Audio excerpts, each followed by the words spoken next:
Hello everyone, welcome to another Rick's Picks. Today I'm going to be doing my review of the G.I. Joe classified figure, the Techno-viper.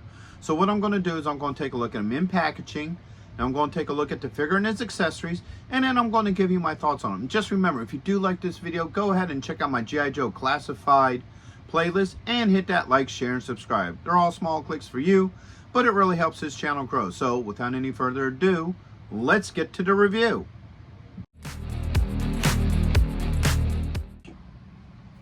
Alright, so here he is in packaging. I do like the packaging for him. So you get this open shell where you can see the figure, all his accessories. You get this little piece of art here, the Cobra logo, G.I. Joe Classified Series, Cobra, Techno-viper, and Hasbro. Spinning around this way, you get the art from the front, G.I. Joe, what number he is. Spinning around this way, some of his tighter details. A nice picture of the figure with a really cool looking background. You got his number here, his stats, and then you get your legal underneath. Spinning around this way. Alright, you got the picture again, his number, your QR code, his stats, the Cobra logo, and G.I. Joe Classified Series. Spinning around this way, got the Cobra logo and his number. Spin around here, you got your legal. So with all that being said, let's open him up and see what he's about.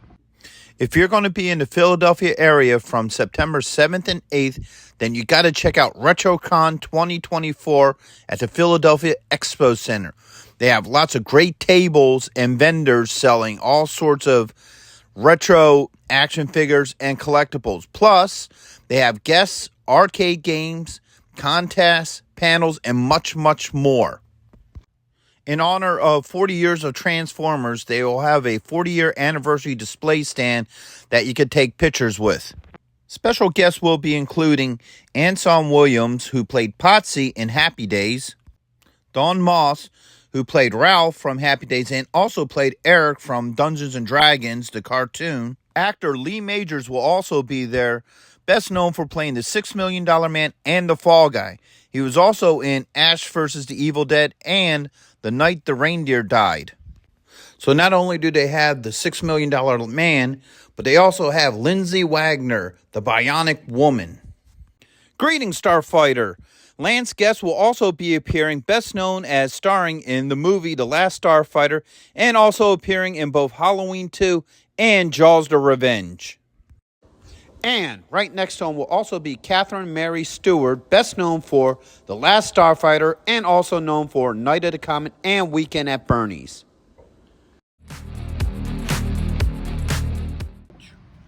So here he is out of packaging. I like the overall look to him. I think he looks really cool. Let's give him the rotation. Alright. I think he very much captures the look of the original figure, the original 80s figure, with some extra detailing to him, which we'll get into in a second. So let's look at that. So a couple of neat things is his armbands. So he has like these little computer screens on either side with some computer detailing and what have you. There we go. Now you can see it a little bit better. Same with this side. You look at it, you can see the detail, which is really nice. You know, he has these hoses and stuff, very similar to the figure. I like how they did the yellow in his eyes. Kind of makes his eyes pop a little bit with all that dark around him. So, overall, I think he's a cool looking figure. Let's start getting into his points of articulation. So, his head does move. He has a shoulder joint with a swivel, an elbow joint, and he has a wrist joint. Alright, we get those arms up. Alright, so he has a joint right here underneath the ribs. Alright. He also has a swivel at the belt. Alright. A thigh joint. A swivel. A knee joint. He also has a swivel at the top of the boot. And he has an ankle joint. Alright. So, as a figure overall, I think he's a pretty decent... Whoops.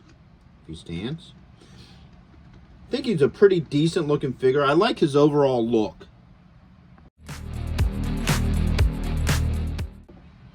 So let's now start looking at his accessories. So first off, he comes with his pack. All right. So this pack has the points here where his hose will hook up and where his tools will hook into. All right. Next up, we got the hose.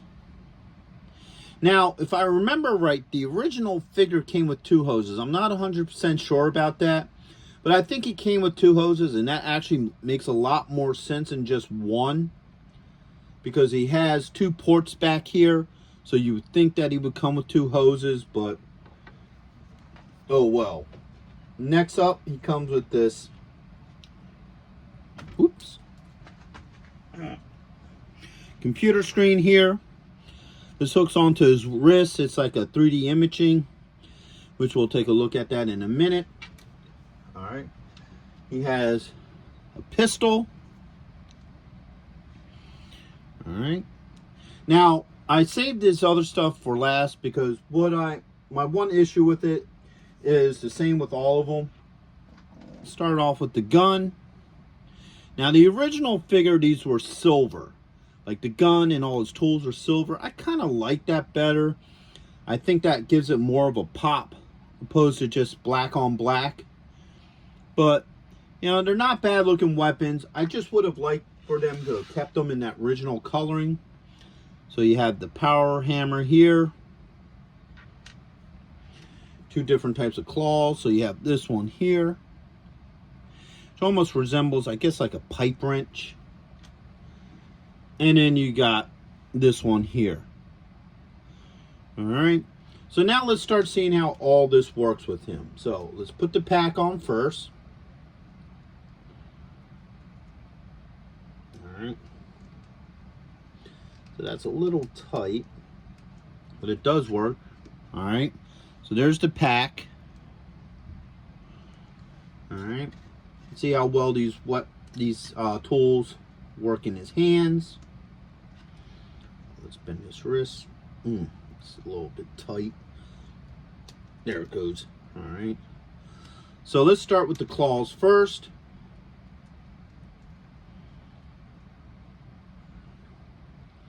All right. Got to maneuver the fingers a little bit here. So that claw fits in there.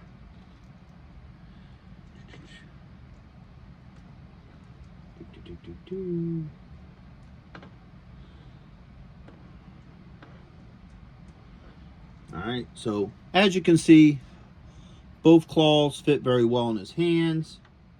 Let's get this pipe here. This hose actually. Hose hooks onto the back there. Comes around. And it connects onto the tool just like that. I do like the silver hose, and that's why I'm a bit disappointed that the tools are black. Because I think it would have popped a lot more if this tools were also silver. Alright. Pop that off of there. Alright, bring it up to here. And as you see, the hose works with both wrenches, no issues. Take them, they fit in these slots. I'll put this one in here, fits pretty well.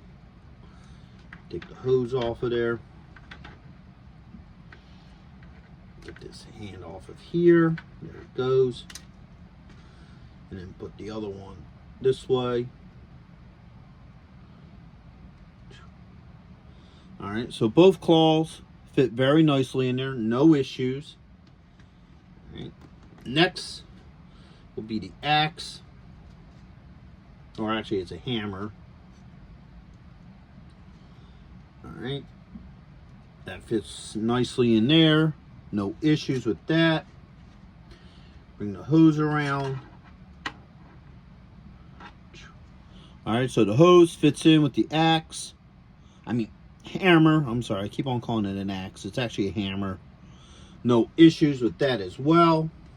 And of course, just for fun, you could switch the nubs so it could work either side. It depends upon what you're doing. All right, pop that off of there. And now this can go on here.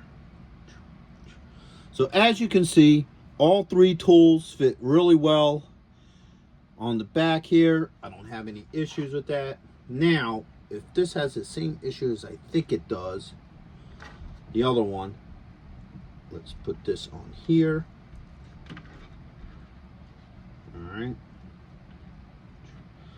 Alright, so that fits pretty nice. Get the hose up here. Boom. Alright, so the gun fits really nice in there.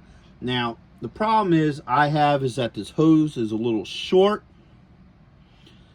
Actually, this one's actually better than the other one, because this one looks like it's a little longer, because I could get him into like an upper position with it, which is really nice. So the hose does work that way, so I'm impressed with that.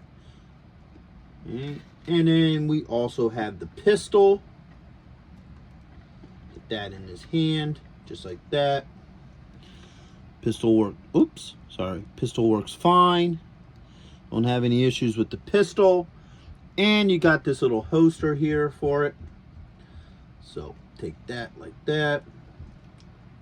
Put it right in here. There we go. Pistol fits nicely in there. And then last but not least, we have this here. It just pops on here like this. So now you have that. It's like a hologram image, so you can have them looking at it. You know, schematics for whatever he's working on, what have you. So it looks like all his accessories fit pretty well on him. I don't have any issues with his accessories. So overall, I like this figure. I think he really does capture the look of the original figure with a little bit more of a modern flair. All right. The overall look to him looks really good. His joints move very well. I didn't have to use any heat on them, nor are they so loose that he jangles. All right. As for his accessories, they all fit very well on him. I don't have any problems with any of his accessories fitting on him. I do like the heads up here. I think that's really cool. Any of my issues with the accessories are personal issues. Like, I would have really liked for the laser gun and the tools to all be silver to match up with the original figure. And I think he should have had two hoses. I think he should have had a hose for each side. For whatever reasons, they only give him one. I don't know why. But other than those minor things, I think he's a good figure. I think he'll definitely fit in well with the rest of your G.I. Joe classified figures. So with that being said, I hope you all did like this review. If you did, go ahead and check out my G.I. Joe classified playlist and hit that like, share, and subscribe. They're all small clicks for you, but it really helps this channel grow. So until the next one, late.